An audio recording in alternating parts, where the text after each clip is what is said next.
The problem where we are in the internet today and media in general is if you're average, you're nowhere. So this show, we are going to break down the state of AI in video and where AI is having impact today. They're taking memes and making memes videos, baby.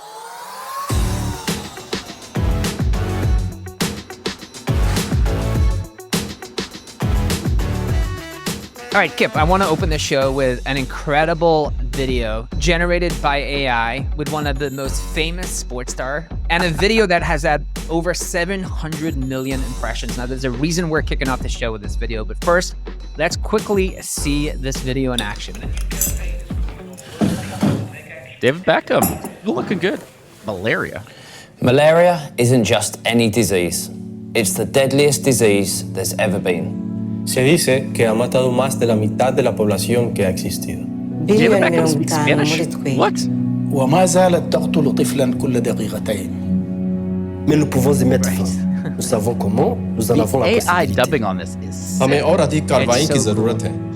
It's so cool. And what they've done, what I love, is that they've kept the shot simple. One of the Right. limitations right now is you have to keep the shot very tight and very simple so that you can do the dubbing on the lift and get the language dubbed in right. Malaria must die.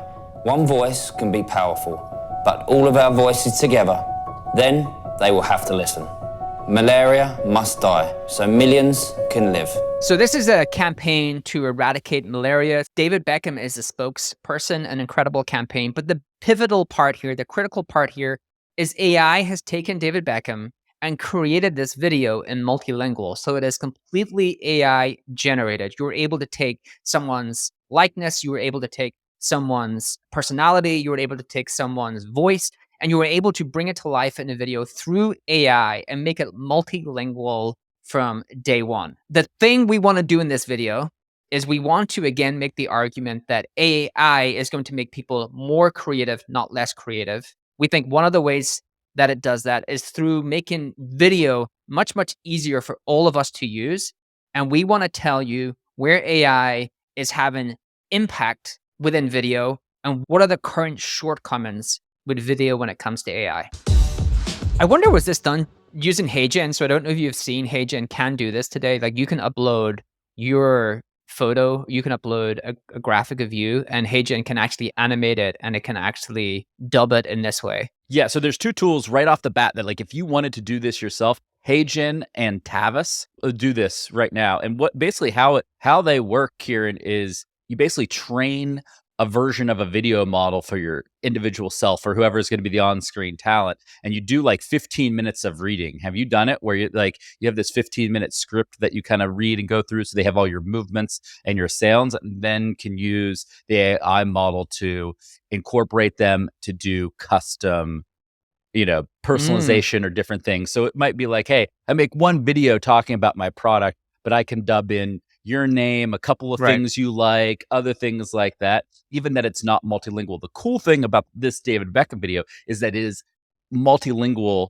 And obviously David Beckham doesn't speak all these languages. I haven't even heard of some of these languages, but this video is so popular because one, it is in all those languages, and two, the message is dead simple. And I think that's actually one of the hidden benefits of these AI video tools is that they're going to force you to keep the message more simple when you are trying to either personalize it for a wide group of people or put it across so many different languages. It forces the initial scripting and copywriting to be much, much tighter. What is the tool you mentioned? Tavis. Check out Tavis. Tavis is very, very smart, folks. They won the pitch competition at our inbound event in September. And dope. Very, very cool product. And so basically you do one recording and then you can personalize your video for people, for topics, like essentially like how you would use personalization tags in email. You can now do that with video. So that is why I think at some point video is going to be baked into your personalization lifecycle marketing, and that you can actually just change the video on the fly based upon the data that you're ingesting. 100%. Let's go through like the process of creating a video.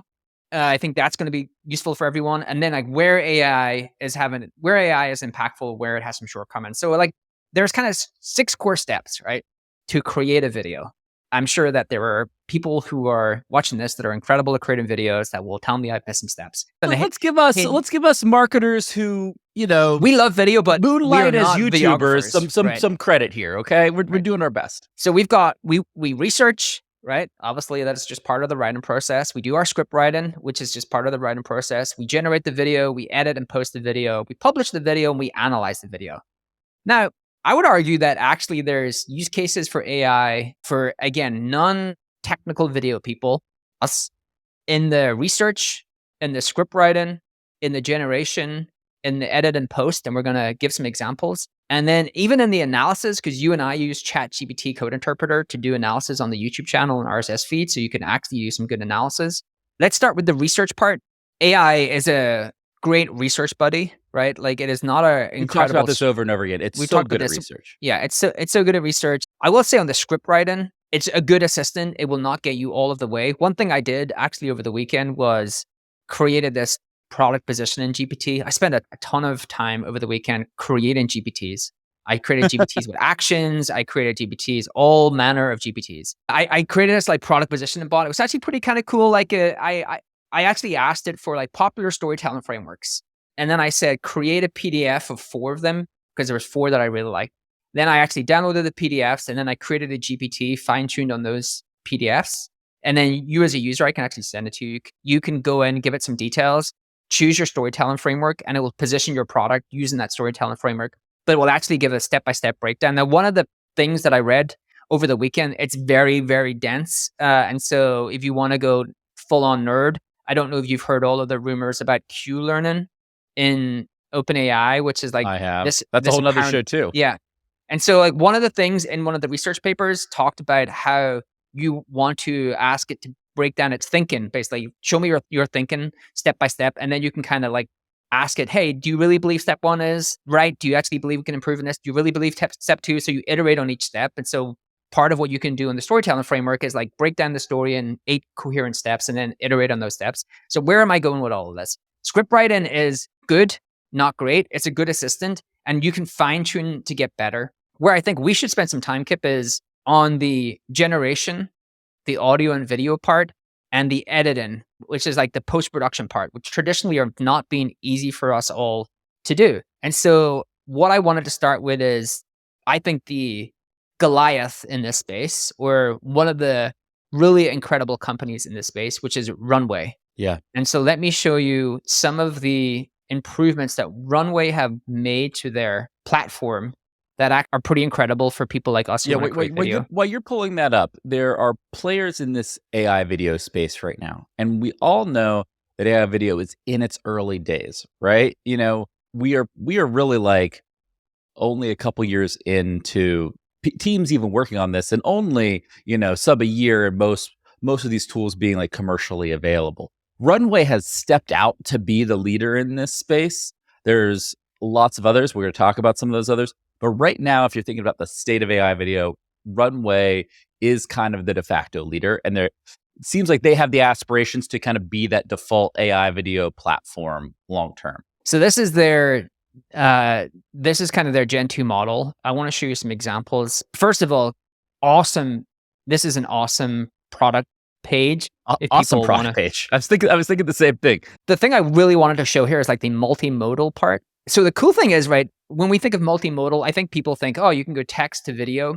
No, you can go like text video to video, right? You can go multimodal, which you can have different inputs and different outputs.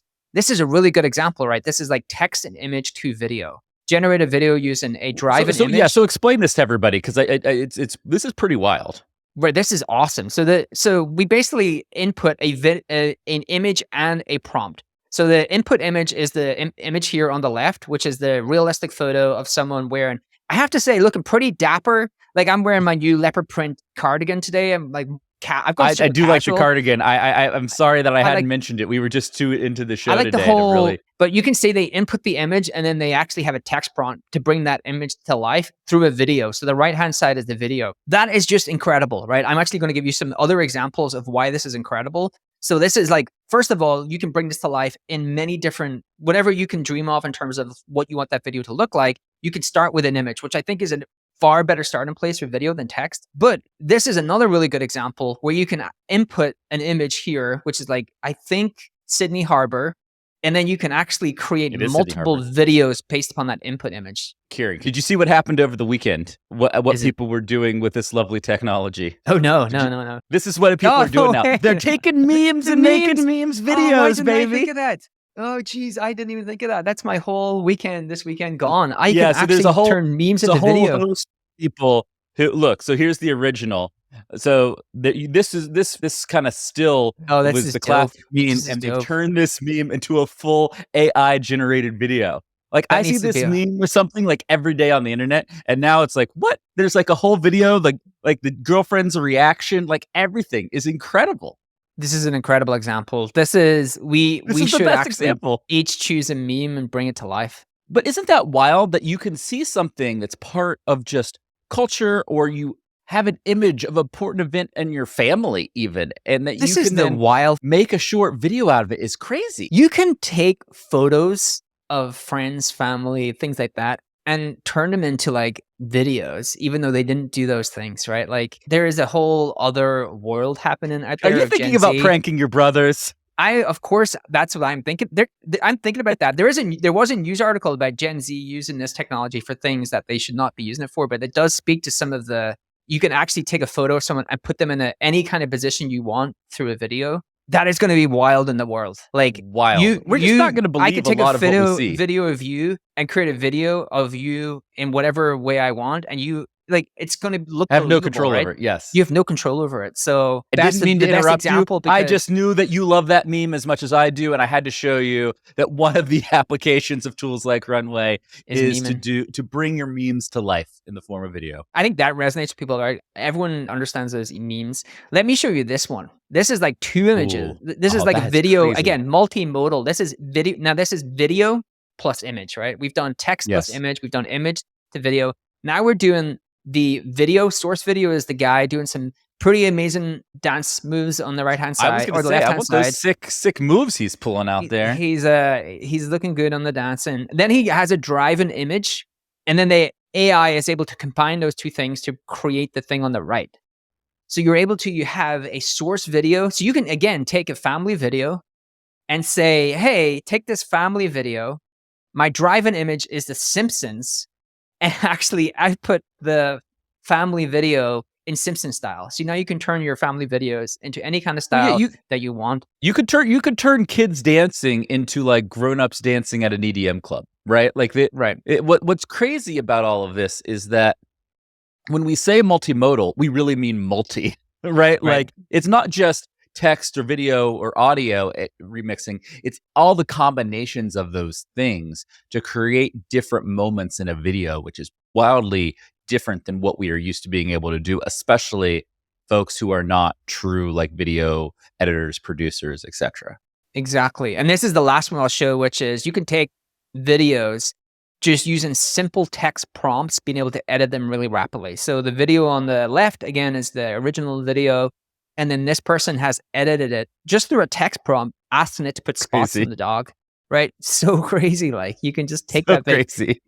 This stuff is just wild. So that is an example of we go through that list. We had the research, the script writing, now we're on to video generation. I think one of the companies that are really making impact there is Runway, and their second model is going to really help all of us be able to create video is much easier. A real sidebar question for you before we keep going. Do we think all of these choices are good? Like, oh, cool. Like I have a video of my dog. Now I can have that video of my dog look any possible way that I want. Like that's fairly overwhelming. Like in a world where anybody can create, the tools of video like a professional maybe could have in yesterday's world, like, is it good that we have like endless options when making stuff now?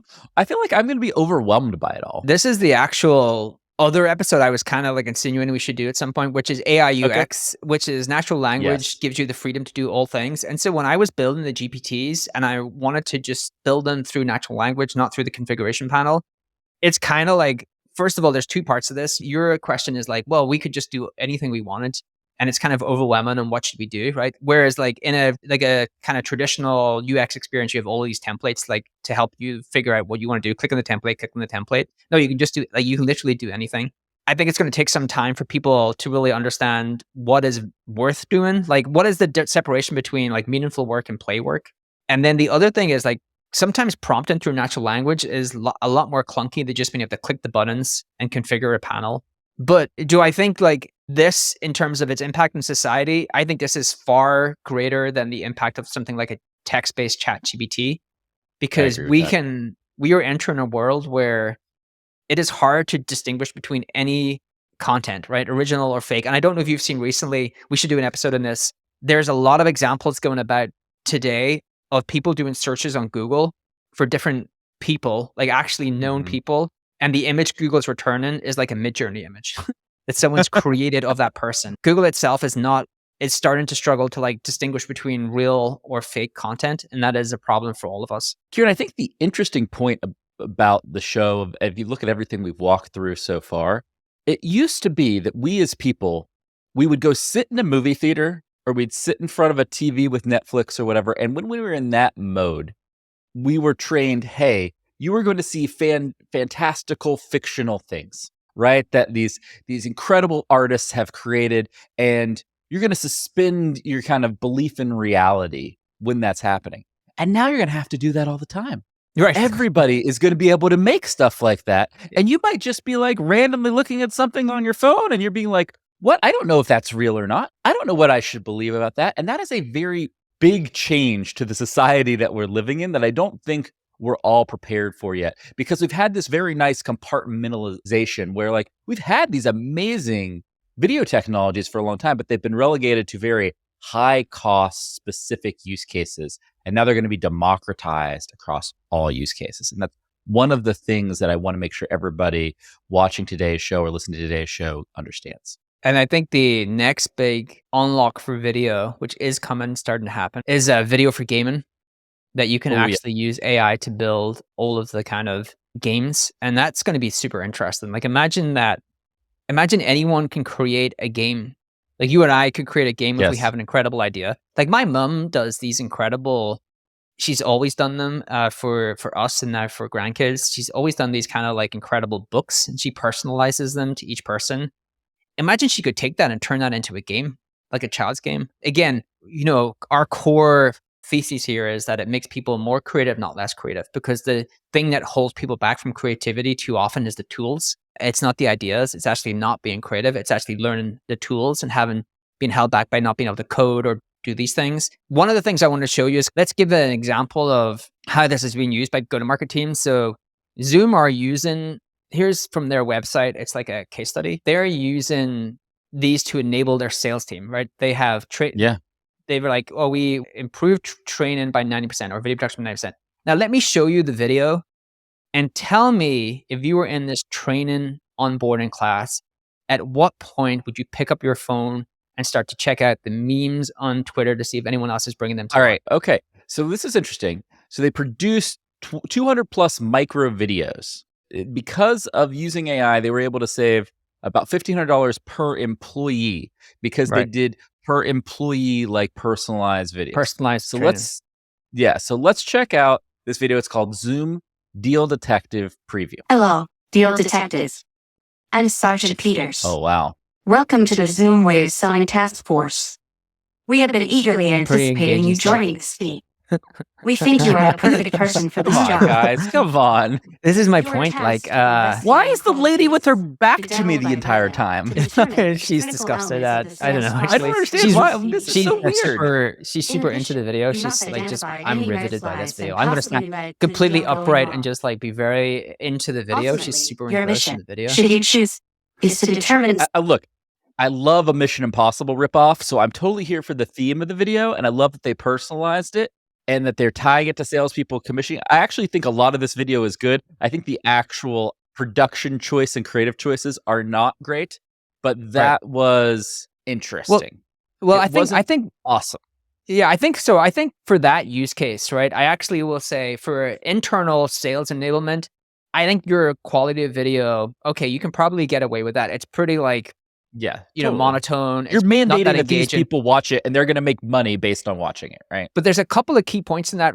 To your point, first of all, you can personalize the video because it doesn't cost you much money to like small groups or individuals. You can actually create very personalized onboarding through video.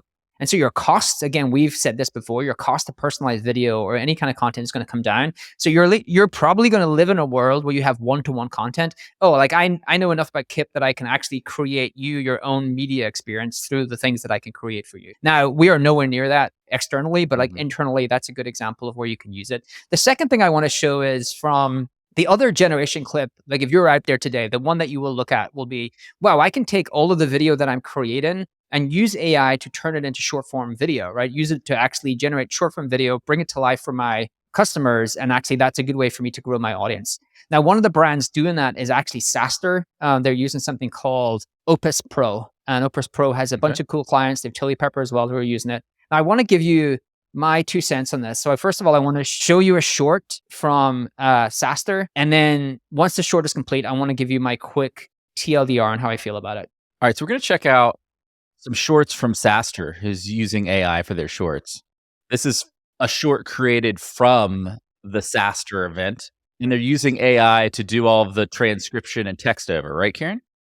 They're using AI to actually go through the long form video and find clips and then create clips from that video.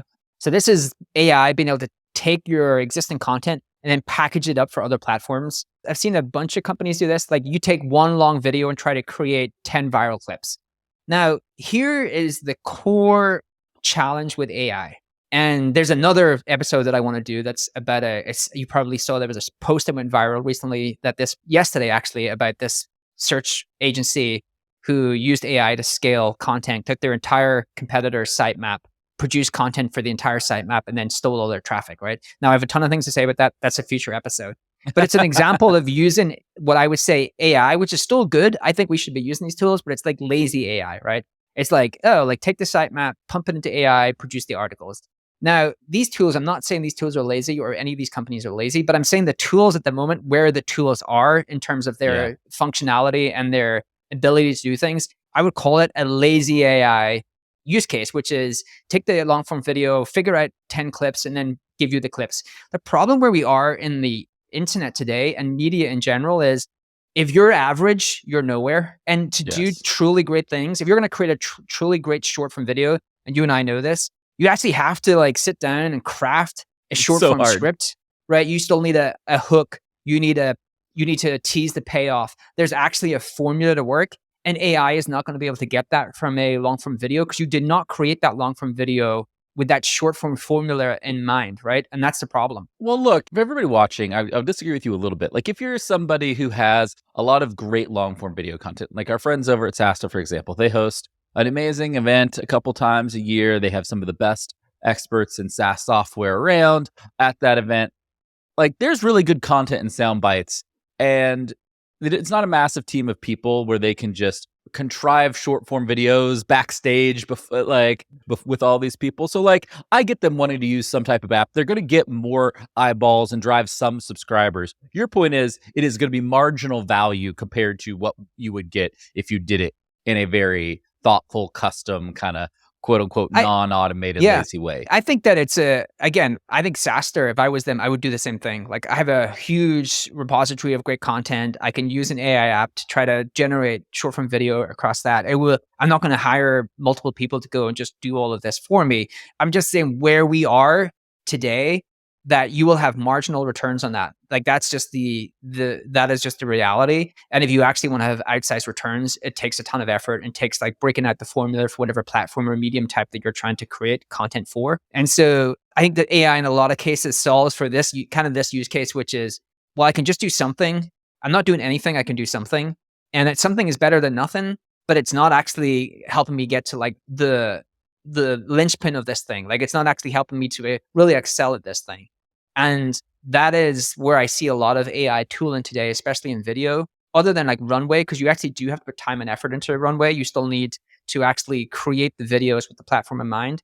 But a lot of the AI tooling helps you on the lazy use case, but doesn't help you in the kind of how do I get into the top category of excelling Yeah. on this thing use case? AI, and especially AI video right now, is going to take a great idea and make it easier to get out there and faster to get out there and make it help and potentially make the execution a little better.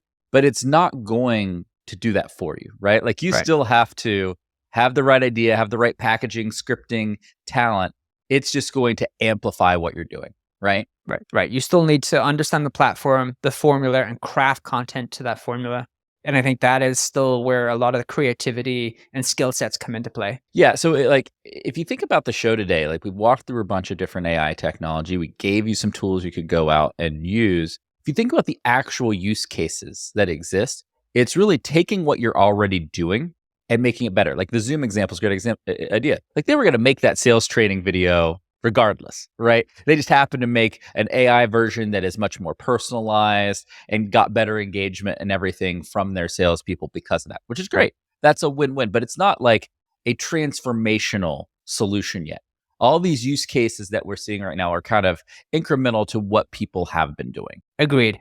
So that really is the kind of breakdown on where we feel we are in the AI impact on video. Not all parts of video, but I think the things that the non-video people really care about to get more of their content out there in video form. So I think my big takeaway is, again, you keep using the tools. I think AI is an incredible research assistant. You have actually no argument against not doing the research work up front because it's so much quicker to do.